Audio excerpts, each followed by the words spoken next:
அனைவருக்கும் வணக்கம். இன்னைக்கு ஒரு ஜாலியான வீடியோ பார்க்கலாம். அது மட்டும் இல்லாமல் யாருக்கெல்லாம் பீச் போகிறது ரொம்ப பிடிக்கும் அப்படின்னு சொல்லுங்கள். எனக்கு ரொம்ப ரொம்ப பிடிக்கும். ஆனால் அவ்வளோவா நான் போனதே கிடையாது. சென்னையில் ஒர்க் பண்ணும்போது ஒரு தடவை வந்து போனேன். ஏன்டா போகணுன்னு சொல்லி தலையில் அடிச்சுட்டு நானும் என் ஃப்ரெண்டும் வந்துட்டோம். அதுக்கப்புறம் வந்து என் வீட்டுக்காரோட திருச்செந்தூர் போனேன். அது வந்து ரொம்ப நல்லா இருந்தது. என் தங்கச்சிங்களும் வந்திருந்தாங்க. ஒரு தடவை அது மாதிரி 2 தடவை வந்து திருச்செந்தூர் கடற்கரைக்கு போனப்போ ரொம்ப நல்லா இருந்தது. அங்கே நட்சத்திர மீன்லாம் வந்து பார்த்தோம் கடற்கரையில்.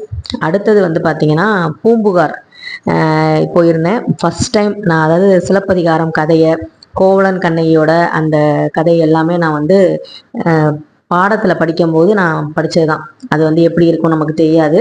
ஆனால் அந்த பூமியை வந்து மிதிக்கும் போது எனக்கு அந்த தமிழ் வாத்தியார் சொன்ன அந்த சிலப்பதிகாரம் கதை எல்லாமே வந்துச்சு. அதுவும் அவங்க மாதவி அவங்களையும் சொல்லணும். ஏன்னா மாதவி வந்து எனக்கு ரொம்ப பிடிக்கும். ஸோ இந்த மாதிரி வந்து ஒரு நல்ல ஒரு இடத்துக்கு வந்து போயிட்டு மனசை வந்து ரிலாக்ஸாக வச்சுக்கிற மாதிரி டெய்லி ரொட்டீன்லேருந்து கொஞ்சம் பிரேக் எடுத்து நம்ம மைண்டை வந்து கொஞ்சம் பாசிட்டிவாக வந்து பூஸ்டப் பண்ணுற மாதிரி ஒரு இடத்துக்கு தான் வந்து போயிருந்தோம். கோவிலுக்கு வந்து நாங்கள் வந்து மயிலாடுதுறை போயிருந்தோம் இல்லையா, அந்த வைத்தீஸ்வரன் கோயிலெலாம் போயிருந்தோம். அதை முடிச்சுட்டு நாங்கள் வந்து போனது வந்து பார்த்திங்கன்னா இந்த கடற்கரை தான்.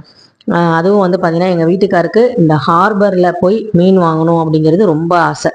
இதுக்காகவே வெயிட் பண்ணி எப்போ வந்து போட்டில் வந்து அந்த மீன்லாம் வந்து எடுத்துகிட்டு வருவாங்க, ஏலத்துக்கு வந்து விடுவாங்க அப்படிங்கிறதெல்லாம் வந்து பார்த்துட்டு அதுக்கப்புறம் வந்து வாங்கினோம். அதுக்கே வந்து மணி ஆயிடுச்சு.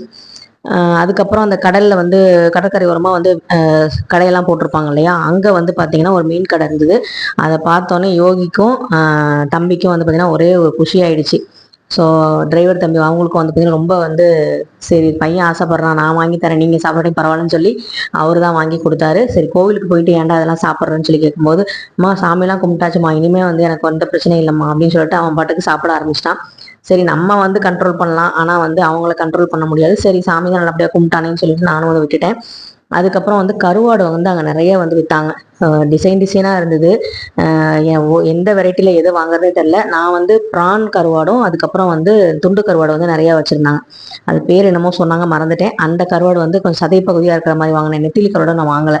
ஸோ அதையும் வாங்கிட்டு நம்ம கார் அப்படிங்கிறனால நம்ம அதை வந்து என்ன வேணால் ஏற்றிக்கலாம் வண்டியில், அப்புறமா வாஷ் பண்ணிக்கலாங்கிற மாதிரி எல்லாத்தையும் வந்து ஏற்றியாச்சு. இதுக்கு ஒரு ஐஸ் பாக்ஸ் வேறு வாங்கணும்.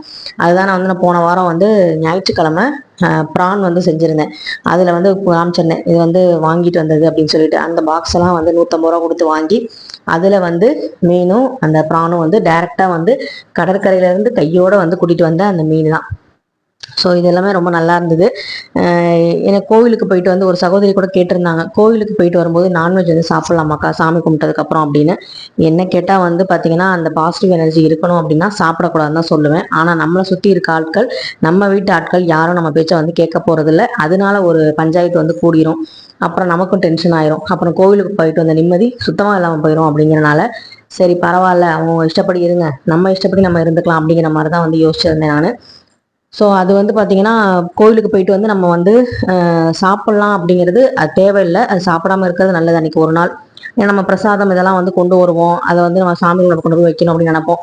ஆனால் ரொம்ப லாங் போகும்போது பார்த்திங்கன்னா வர வழியில் வந்து நம்ம நேராக வீட்டுக்கு போக முடியாது. இடையில வந்து ஹோட்டலில் சாப்பிட்ற மாதிரி இருக்கும், அப்புறம் ரெஸ்ட் ரூம் போகிற மாதிரி இருக்கும், காலெலாம் கழுவுற மாதிரி தான் இருக்கும். அப்போ டேரெக்டாக நம்ம கோயிலேருந்து நேராக வீட்டுக்கு போகிற மாதிரி லாங் டிஸ்டன்ஸில் போகும்போது இருக்காது. அது வந்து சாத்தியமும் படாது. சரி அதனால வந்து இதெல்லாம் யோசிச்சுட்டு, இதெல்லாம் இவ்வளோ தூரம் இருக்குது, இதுக்கே நம்ம சண்டை போட்டுக்கிட்டு அப்படின்னு சொல்லிட்டு தான் யோகி வந்து சாப்பிட வச்சேன். இன்னொரு காரணம் என்ன நான் சொல்லுவேன் அப்படின்னா, பக்கத்தில் வந்து வேறு ஏதாவது கோவில் இருந்துச்சு அப்படின்னா நம்மளால் வந்து அங்கே போக முடியாது நான்வெஜ் சாப்பிட்டோம் அப்படின்னா. இப்போ வந்து நம்ம ஒரு கோவிலுக்கு போகிறோம், அங்கே போகும்போது தான் தெரியுது பக்கத்தில் இன்னொரு கோவில் இருக்குது அப்படின்னு. நம்ம சாப்பிட்டதுக்கப்புறம் தெரிஞ்சால் அடடா அசைவம் சாப்பிடாம இருந்தால் அந்த கோவிலுக்கு வந்து போயிருக்கலாமே அப்படிங்கிற மாதிரி நமக்கு தோணிடும். ஸோ அதனால வந்து அந்த ட்ரிப்பை வந்து முடிக்கிற எண்டு வரைக்குமே, அதாவது இந்த சாயங்கால பொழுது வரைக்குமே நம்ம வந்து சாப்பிடாம இருந்துட்டோம் அப்படின்னா நம்ம வந்து அடுத்து ஏதாவது பக்கத்துல கோவில் இருந்தா கூட போகலாம். இதை ஏன் சொல்றேன் அப்படின்னா, யோகி வந்து மீன் சாப்பிட்டனால ஸோ எங்களால வந்து கங்கை கொண்ட சோழபுரம் வந்து போக முடியல. இது ஒரு காரணமா இருக்கு. அப்படிங்கிறதுனால முடிஞ்ச அளவு நம்ம வந்து அன்னைக்கு ஒரு நாள் சாப்பிடாம நைட்டு வீட்டுக்கு வர போறோம் அப்படிங்கும்போது கூட கொஞ்சம் சாப்பிட்டுக்கலாம். ஆசை இருந்தால் சாப்பிட்டுக்கலாம், இல்லை வேற வழியே இல்லை சாப்பிட்டு தான் ஆகணும்னா சாப்பிட்டுக்கலாம். மற்றபடி நம்ம சாப்பிடாம இருந்தோம் அப்படின்னா பக்கத்துல இருக்க 2-3 கோவில்களையும் நம்ம பார்க்கறதுக்கான வாய்ப்பு வந்து கிடைக்கும் அப்படின்னு நான் சொல்லுவேன். ஸோ பீச்சுக்கு போறது யாருக்கெல்லாம் பிடிக்கும் அப்படிங்கிறதே சொல்லுங்க கமெண்ட்ல மறக்காம. அந்த நீல கலர் அப்படிங்கிறது கடல் கரையில் இருக்கிற நீல கலர் வந்து நம்ம மனசை வந்து ஒருநிலைப்படுத்தும் அப்படின்னு சொல்லுவாங்க, மன அமைதிப்படுத்தும்னு சொல்லுவாங்க அந்த கலர். அதனாலதான் நமக்கு பீச்சுக்கு போனால் ரொம்ப சந்தோஷமா இருக்கு. அந்த ஒளி வந்து பார்த்தீங்கன்னா ரொம்ப சத்தம் வந்து நமக்கு அந்த இசை மாதிரி கேட்கறது ரொம்பவே வந்து ஒரு புத்துணர்ச்சி வந்து கொடுக்குது அப்படின்னு சொல்லப்படுது. இது சயின்ஸ் ரீதியாகவே வந்து நிரூபிச்சிருக்காங்க. அது மட்டும் இல்லாம இந்த அலையில வந்து விளையாடுறது அப்படிங்கிறது எல்லாருக்குமே பிடிக்கும். சின்ன பிள்ளைங்கன்னு இல்லை, எவ்வளவு வயசானவங்களா இருந்தா கூட அதுல அலை வரும்போது எல்லாருமே சின்ன பிள்ளையா மாறிடும். சின்ன பிள்ளையா இருக்கிறது தான் எல்லாருக்குமே வந்து பிடிச்சமான ஒரு விஷயமா இருக்கும்னு நினைக்கிறேன். இப்ப நம்ம வந்து கல்யாணம், குழந்தை, அதுக்கப்புறம் மாமனார் மாமியார், அம்மா அப்பா அண்ணன் தம்பி கொழுந்தனார் நாத்தனார் இவங்களெல்லாம் சமாளிக்கும் போதுதான் சரி குழந்தை பருவமே வந்து பெஸ்ட் அப்படிங்கிற மாதிரி நமக்கு தோணும். ஸோ அந்த மாதிரி ஒரு விஷயம் வந்து கடலுக்கு போனா கண்டிப்பா கிடைக்கும். இது எத்தனை பேர் வந்து உணர்ந்திருக்கீங்கன்னு சொல்லுங்க. யோகி எல்லாத்தையும் வந்து பாத்தீங்கன்னா கழட்டிட்டான். எங்க அப்பா சொன்னாரு நம்ம பூம்புகார் போகணும் அப்படின்னு சொன்னோடனே நான் முடிவு பண்ணிட்டேன், கண்டிப்பா அவன் ஒரு எக்ஸ்ட்ரா ட்ரெஸ் வச்சுக்கணும். ஏன்னா இவன் வந்து கடல்ல வந்து கண்டிப்பா வந்து முழுகுவான் அப்படின்னு சொல்லி தெரியும். அதனால வந்து நாங்க ட்ரெஸ் வந்து எடுத்துட்டு போயிருந்தோம் அது சேஃப்டிக்காக. ஸோ அதே மாதிரி நடந்துச்சு. அப்புறம் எங்க பேர்லாம் வந்து எழுதினான். இவன் எழுதும்போது அந்த கடலுக்கு என்னன்னு தெரியல, எங்க பேரை வந்து கொண்டு போகவே இல்லை. ஆனா நான் வந்து பாத்தீங்கன்னா ஒரு சின்னதா ஒரு ஹார்ட் போட்டு ஏன் மட்டும்தான் எழுதினேன். அந்த கடலுக்கு எங்களை ரொம்ப பிடிச்சி போச்சுன்னு நினைக்கிறேன். அப்படியே கொண்டு போயிடுச்சு எங்களை. ரொம்ப சூப்பரா இருந்தது. நானும் 2 தடவை எழுதி பார்த்தேன். 2 தடவையும் வந்து பாத்தீங்கன்னா முழுசா முடிக்கிறதுக்கு முன்னாடியே அலை வந்து அந்த காதலை வந்து கொண்டு போயிருச்சு. எனக்கு அது ரொம்ப பிடிச்சிருந்துச்சு. நான் எங்க போனாலும் இந்த பேர் எங்க 2 பேர்த்து பேரையும் ஹார்ட்டின் போட்டு எழுதுவேன். அது வந்து கடலுக்குள்ள போய் பத்திரமா வந்து பொக்கிஷமா இருக்கட்டும் அப்படின்னு சொல்லிட்டு. ஏன்னா கடல் வந்து பாத்தீங்கன்னா நல்லதை மட்டும்தான் உள்ள வச்சுக்கும், கெட்டதை எல்லாத்தையும் வந்து வெளியே தள்ளிடும்னு சொல்லுவாங்க. அதாவது இந்த குப்பை, பேப்பர் இதெல்லாம் பாத்தீங்கன்னா கடற்கரைமா வந்து அடிச்சு துவச்சி அப்படியே கிடக்கும்.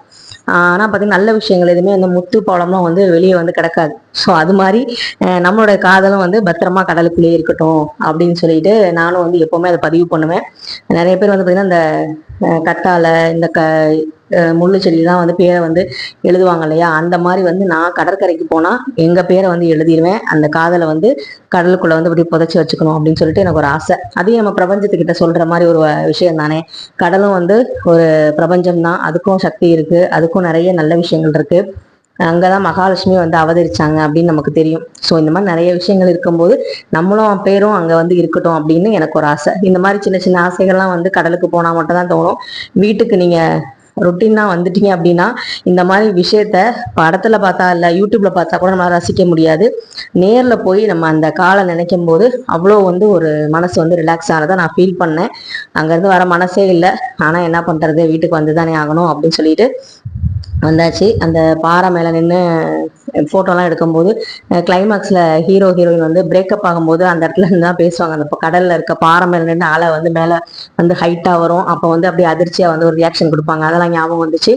அப்புறம் பக்கத்துலேயே வந்து அந்த புல்லுலாம் இருந்தனால அந்த கொடியெல்லாம் வந்து வளர்ந்து கிடக்கும் பாருங்க. அதெல்லாம் பார்க்கும்போது நாடகத்துல நிறைய நாடகத்துல அந்த லொக்கேஷன் வந்து வைப்பாங்க பேசுறதுக்கு. ஸோ அந்த மாதிரிலாம் ஞாபகம் வந்தது. ஓகே, என்னதான் பண்ணாலும் நமக்கு கொடுக்கறது இந்த 1 மணி நேரம். அந்த டைம்ல வந்து நம்ம விளையாண்டுட்டோமா, அடுத்து வந்து கிளம்பிடணும் அப்படின்னு சொல்லிட்டு கிளம்பியாச்சு. யோகியை கிளப்பது ரொம்ப கஷ்டமா போயிடுச்சு. அதுக்கப்புறம் கடல்ல விளையாடுறது பெருசு இல்லை, அந்த மண்ணெல்லாம் வந்து நம்ம வாஷ் பண்றது, ட்ரெஸ்ஸில் ஓட்டிருக்க மண்ணெல்லாம் எடுக்கிறது தான் ரொம்ப கஷ்டமா இருக்கும். சரி, அதெல்லாம் வந்து முடிச்சுட்டு எனக்கு வந்து பாத்தீங்கன்னா நான் வந்து சங்கு வளையல் வந்து வாங்கியிருந்தேன். அப்புறம் யோகிக்கு வந்து காத்தாடியும் இன்னொரு வில்லு அம்பு இதெல்லாம் வாங்கியிருந்தோம். அதுக்கப்புறம் நேரா வந்து ஹார்பர் வந்து போயாச்சு. அங்க போனா பாத்தீங்கன்னா அவ்வளோ கும்பல் ஏலத்துல இருந்து எடுக்கிறதுக்கு. என்னமோ எங்க வீட்டுக்காரு பெரிய ஏலத்துல போய் எடுக்கிற மாதிரி. சாப்பிட போறது 3 பேரு, அதுக்கு என்னமோ 3000 பேர் சாப்பிட்ற ரேஞ்சுக்கு வந்து போனாரு. போய் பார்த்துட்டா இது நமக்கு செட் ஆகாது, என்ன இவ்வளவு கூட கூடையா வச்சிருக்காங்க, இவ்வளவு போய் 5 குடும்பம் 6 குடும்பம் சாப்பிட்ற மாதிரி. அதாவது ஒரு ஃபங்க்ஷன் அப்படின்னா நம்ம போய் வாங்குறதுல ஒரு நியாயம் இருக்கு. நம்ம சாப்பிட்றது 1 கிலோ வாங்கினாலே அது 2 நாளைக்கு வரும். அதையே நம்ம பாதி வந்து சட்டியை வந்து கழுவுறதுக்கு என்னடா பண்றது யோசிப்போம். இவர் என்ன இப்படி பண்றாரு நான் யோசிச்சேன். கடைசியில பார்த்தா இப்படி கூறு கூறா வச்சு அவங்க வந்து ஏலத்துல எடுக்கிறாங்க. அதை வந்து நமக்கு வந்து விற்கிறாங்க. அதை வந்து நம்ம வாங்குற மாதிரி இருக்கு. ஒரு 1/2 கிலோ கொடுங்க, ஒரு 4 துண்டு கொடுங்கலாம் அங்கே கேட்க முடியாது. ஸோ அந்த மாதிரிலாம் நம்ம வந்து வாங்க முடியாது. அப்படிங்கிறனால இந்த மீன்லாம் பார்த்துட்டு இவ்வளோ மீன் இதுவே வந்து அதிகம்னு சொல்லிட்டு நாங்கள் வந்துட்டோம். அப்புறம் தான் வந்து பார்த்தீங்கன்னா இந்த கடல் விரால்னு சொல்லிட்டு ஒரு மீன் வந்து வாங்கியிருந்தோம். யோகிக்கு வந்து இடம்பத்தில் அந்த பாக்ஸ் வைக்கும், அதுலேயே வந்து காலை வச்சு நல்லா சொகுசாக வந்து வடிவேல் மாதிரி தூங்கிட்டு இருந்தா. விட்டத்தை பார்த்து தூங்குறது எவ்வளோ சுகம் அப்படிங்கிற மாதிரி. அதுக்கப்புறம் வந்து மீனை வந்து வாஷ் பண்ண நமக்கு சாம்பல் இதெல்லாம் இல்லை வீட்டில். அதனால வந்து அங்கே மீன் கடையில் எப்பவும் வாங்குற மீன் கடையிலேயே அங்கேயே வரும்போது கொடுத்துட்டு வாஷ் பண்ணிட்டு பிராணை மட்டும் நான் வந்து க்ளீன் பண்ணிக்கிறேன் அப்படின்னு சொல்லிட்டு தான் போன வாரம் வந்து ஞாயிற்றுக்கிழமை க்ளீன் பண்ணி நான் கூட சொல்லியிருப்பேன், அசைவத்தையும் ஆன்மீகத்தையும் போட்டு குழப்பிக்காதீங்க அப்படின்னு சொல்லி ஒரு வீடியோ போட்டிருப்பேன். அதில் சமைச்ச பிரானு மீன் இது எல்லாமே வந்து பூம்புகார்லேருந்து வந்த அற்புதமான ஒரு மீன் தான். ஒன்று சும்மா சொல்லக்கூடாது, டேஸ்ட் வந்து வேற லெவலில் தான் இருந்தது. ஸோ உங்களுக்கு இந்த சண்டே இந்த வீடியோ ஒரு என்ஜாயபிளாக ஒரு ஜாலியாக இருக்கும் அப்படின்னு நான் நம்புகிறேன். எத்தனை பேருக்கு வந்து பீச்சில் விளாட்றது பிடிக்கும், பீச்சில் மணல் வீடு எத்தனை பேர் கட்டியிருக்கீங்க, உங்களுடைய காதல் சின்னத்தை ஏதாவது வந்து கடலுக்குள்ளே வந்து நீங்கள் அனுப்பிச்சிருக்கீங்களா அப்படின்னு கண்டிப்பாக வந்து மறக்காமல் கமெண்ட்டில் வந்து சொல்லுங்கள். பீச் சைடே இருக்கிறவங்க நிறைய பேர் இருப்பீங்க. உங்களுக்கு வந்து எப்படி இருக்கு, டெய்லியும் பார்க்கறதுனால எப்படி இருக்கு அப்படிங்கிறதையும் சொல்லுங்க. ஸோ எங்களுக்கு வந்து நாங்களாம் வருஷத்துக்கு ஒரு தடவை அதுவே பார்க்கறது அபூர்வம். அந்த நாளாக இருக்கிறனால இது வந்து ஒரு தாஜ்மஹால் ஃபீலிங், அதிசயம், 8வது அதிசயம் மாதிரி எனக்குலாம் வந்து தோணும் பீச்சில் விளையாடுறது. ஸோ ரொம்ப ஹாப்பியாக இருந்தது. உங்களுக்கும் இந்த வீடியோ ஒரு சந்தோஷத்தை கொடுத்துருக்கு அப்படின்னா கண்டிப்பாக வந்து லைக் பண்ணுங்க, ஷேர் பண்ணுங்க, மறக்காம சப்ஸ்கிரைப் பண்ணுங்க. உங்க வேல்யூபிளான கமெண்ட்டை சொல்லுங்க. பீச்சில் உங்களுக்கு எந்த விஷயம் ரொம்ப பிடிக்கும் அப்படின்னு சொல்லுங்க, எந்த விஷயம் பிடிக்காது அப்படின்னு சொல்லுங்க. வெயிலாக இருந்தாலுமே அந்த பீச்சில் வந்து நம்ம கால் நினைக்கும் போது ரொம்ப சில்லுன்னு இருக்கும் கால். ஸோ அது வந்து பார்த்தீங்கன்னா எனக்கு ரொம்பவே பிடிச்சிருந்துச்சு. ஸோ அதே மாதிரி அலை வரும்போது நம்ம தொட வரும், ஆனால் வந்து தொடாமலே வந்து ஓடி போயிடும் சில நேரம் நம்ம அது வந்து நம்ம தொட்டு ஃபுல்லாகவே நினைக்கிற மாதிரி வந்துடும். ஸோ இது மாதிரி மாற்றி மாற்றி விளையாடுறதுக்கு எனக்கு ரொம்ப பிடிக்கும். உங்களுக்கு பிடிச்சதை கமெண்ட்ல சொல்லுங்கள். நன்றி.